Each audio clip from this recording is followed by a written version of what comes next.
तर हा जेव्हा बल्ब पेटतो त्याच्यानंतर त्याचा फोकस हळूहळू पसरला जातो आणि लांबपर्यंत दिसतं त्या फोकसमुळे ते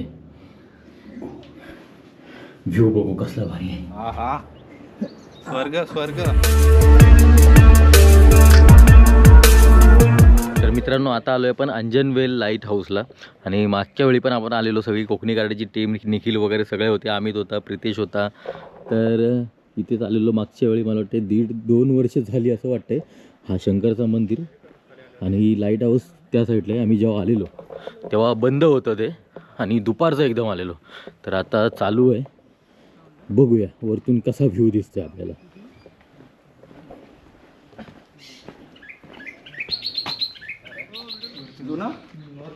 मागे होता लाईट पेटवण्यासाठी किती द्यायचे तुम्हाला का 3 आहे ना 30 आणि व्हिडिओग्राफीचे 25. अच्छा 6 वाजता बंद होतं.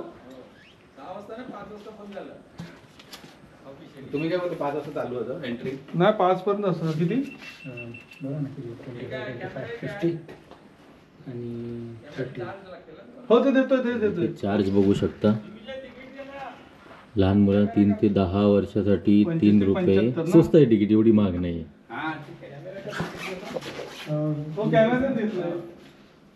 अशा प्रकारे इकडे चार्जेस आहेत 3 to 10 years आणि हा टाइम आहे, याच टायमाला चालू असतं.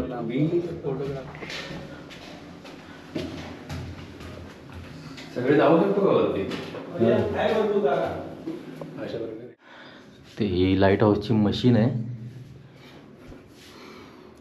तर हा आतमध्ये जो बल्ब आहे आणि बाजूला हे जे बघताय ना या बहिवक्र काचा बोलतात, बहिवक्र भिंग वगैरे इथे आहे. तर हा जेव्हा बल्ब पेटतो त्याच्यानंतर त्याचा फोकस हळूहळू पसरला जातो. याच्यामुळे आपल्याला शाळेत शिकवलं लहान असताना, मग ते आणि लांबपर्यंत दिसतं त्या फोकसमुळे ते व्ह्यू बघू कसला भारी आहे. आहा स्वर्ग स्वर्ग बघा. लाईट हाऊसचा फायदा असा आहे की समुद्रामध्ये ज्या बोटी असतात त्यांना दिशा समजण्यासाठी याचा फायदा होतो. हा रडार आहे ना? हा रडार आहे. त्याच्याने काय होतं? त्याच्यावरती हा जो आहे ना हा रडार हा कस्टम सिक्युरिटी हा त्या काही जर कुठली बोट आली, कोण बाहेरनं कोण आलं गेलं ना तर ते समजतं.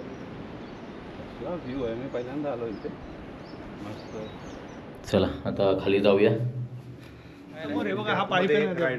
किती वेळाने चालू करतील? लगेच करतील? खाली आल्यावर पडदे काढले की 1-2 मिनिट. आता थोड्या वेळात ती लाईट चालू करतात म्हणजे आपल्याला दिसेल वरतून. तो बल्ब तापायला काहीतरी टाईम लागतो. चला ती लाईट चालू केलेली आहे. आता गरम व्हायला थोडे 4-5 मिनटं जातील. लाईट हाऊसची लाईट सुरू झाली. हळूहळू ग्लो व्हायला लागलं.